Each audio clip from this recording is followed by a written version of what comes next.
Assalamualaikum warahmatullahi wabarakatuh.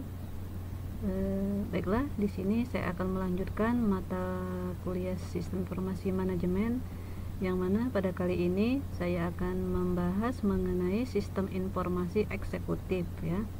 Nah, di sini ada penjelasan sedikit mengenai apa itu sistem informasi eksekutif. Nah, sistem informasi eksekutif adalah merupakan suatu sistem yang khusus dirancang oleh para manajer ya untuk meningkatkan perencanaan strategis ya. Nah, kata eksekutif berasal dari bahasa Inggris yaitu execute ya, yang artinya menjalankan ataupun melaksanakan ya. Istilah eksekutif digunakan adalah sering kita gunakan dalam mengidentifikasikan ya seorang manajer yang berada pada level atas ya, pada struktur organisasi ya, yang mana memiliki pengaruh yang kuat ya pada organisasi tersebut ya, seperti penentuan perencanaan strategis dan penerapan kebijakan di dalam perusahaan ya. Nah, di dalam jalur vertikal informasi ya, apa itu vertikal informasi? Yaitu informasi yang mengalir ya di level atas, yang mana informasi itu menjelaskan tentang data-data operasional bisnis ya, yaitu seperti transaksi yang ada di dalam organisasi tersebut ya. Kemudian di dalam data transaksi tersebut bisa kita lihat apa saja di dalam transaksi tersebut, seperti target ya, kemudian tujuan dari organisasi tersebut sesuai dengan apa yang ditargetkan, apakah sudah tercapai atau belum. Nah, di sini ada contoh laporan penjualan ya. Nah, di dalam laporan penjualan ya, yang akan selalu diawasi ataupun yang perlu kita kontrol yaitu seperti laporan produk ya. Apakah di dalam setiap bulan, akhir tahun sesuai dengan target yang sudah ditentukan atau belum ya. Nah, kemudian dari laporan ini kita dapat melakukan ya seperti strateginya, kemudian marketingnya, kemudian ataupun menghentikan produk-produk yang tidak laku atau tidak diminati jika produk-produk tersebut tidak mencapai target ataupun tidak sesuai ya. Nah, kita lihat ciri-ciri dari sistem informasi eksekutif, yaitu yang pertama yaitu mampu memperlihatkan masalah, kemudian peluang potensialnya, membantu knowledge work ya, mengapa masalah dan peluang itu sering muncul ya, kemudian membantu menemukan strategi ya dalam memecahkan masalah ataupun memanfaatkan peluang tersebut. Kita lihat di sini sistem informasi eksekutif ini adalah sangat interaktif ya, sangat interaktif dan dikombinasikan dengan DSS dan AI ya, ataupun di dalam DSS dalam mengambil keputusan, kemudian di dalam AI juga supaya bisa mengidentifikasi peluang dan masalah ya. Kemudian mampu menyajikan informasi dari berbagai sudut pandang, memberikan peluang, kemudian memperbanyak ataupun memperbaiki pemahaman yang menyimpang.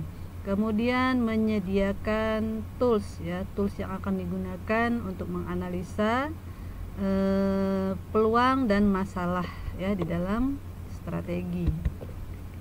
Seorang eksekutif ya, biasanya dia memiliki tugas dan tanggung jawab yang sangat besar ya, yang mana sangat berat sekali di dalam usaha, terutama pengendalian ya. Kemudian mengemudi organisasi yang dipimpin ya.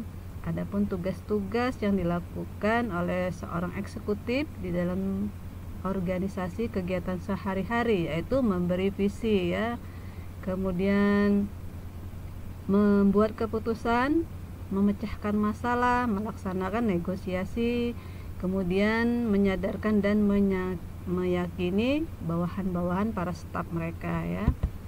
Adapun komponen utama di dalam sistem informasi eksekutif yaitu ada satu, prasarana dan sarana ya. Di dalam sarana yaitu memiliki fungsi yaitu menyajikan data rutin secara terperinci di dalam informasi tersebut. Kemudian memantau ataupun memonitoring. Kemudian menghasilkan suatu laporan ya setiap akhir bulan ataupun setiap hariannya, kemudian menganalisa hasil ya.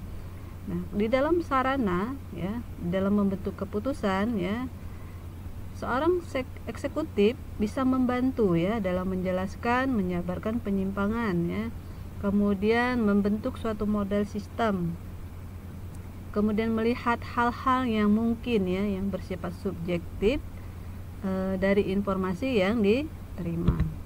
Kita lihat ada lagi sarana sistem ya di dalam pemerintahan secara multidimensi ya, dan di dalam multidimensi ini memiliki tujuan ya supaya apa? Supaya informasi database dibantu dalam bentuk matriks ya. Kemudian matriks multidimensi dapat dibuat dalam bentuk sistem waktu berseri. Nah, mempermudah pembacaan informasi dan mengembalikan keputusan karena setiap informasi yang sudah dalam bentuk matriks akan dilaporkan dalam per periode waktu ya. Konsep-konsep dasar manajemen sistem informasi eksekutif, ada konsep ya, ada 3 di sini yaitu manajemen by exception, kemudian mental model dan critical success factor ya. Faktor-faktor dalam penentuan keberhasilan sistem informasi eksekutif yaitu satu, sponsor eksekutifnya ya, kemudian sponsor, operasi, staf, jasa informasi, teknologi informasinya, manajemen data, kemudian kaitan-kaitan yang jelas dengan tujuan bisnis. Nah, di sini ada model ya. Di dalam model sistem informasi eksekutif ada database eksekutifnya yang dihubungkan melalui komputer personal. Kemudian apapun permintaan yang diminta oleh si pihak eksternal ya, kita lihat. Sehingga data itu bisa menyediakan informasi perusahaan yang tersimpan di dalam database ya. Kita lihat hubungan antara sistem informasi eksekutif dengan sistem lain. Nah, kita lihat mereka saling berhubungan ya, antara sistem eksekutif DSS, kemudian MIS, OAS, kemudian TPS ya. Nah, di dalam manajemen eksekutif hanya itu saja yang bisa saya jelaskan. Apabila penjelasan saya kurang jelas, nanti akan kita paparkan di pertemuan berikutnya. Akhir kata saya tutup. Wabillahi taufiq wa hidayah. Wassalamualaikum warahmatullahi wabarakatuh.